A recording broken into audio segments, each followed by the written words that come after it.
فرمانده نیروی هوایی ارتش ایران حمید واحدی این هیئت رو رهبری می‌کرد و خب زمانمندی این سفر اونم وسط این همه تحولات خیلی جلب توجه کرده. نکته کلیدی همونطور که گفتید زمانشه. یعنی درست وقتی که جنگ اوکراین و روسیه هنوز ادامه داره و خب مهمتر این که کمتر از 4 ماه از اون درگیری مستقیم نظامی بین ایران و اسرائیل گذشته. یعنی این سفر یه جور واکنش مستقیم به نیازهای فوری ایران بعد از اون درگیری.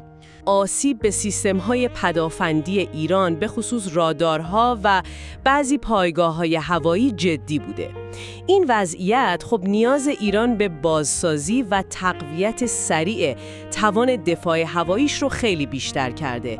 توی همچین شرایطی اینکه دنبال شرکایی بگردن که بتونن کمک کنن یا حداقل یه عمق استراتژیک بیشتری در مقابل اون انزوای بین‌المللی فزاینده بدن کاملا منطقی به نظر میرسه.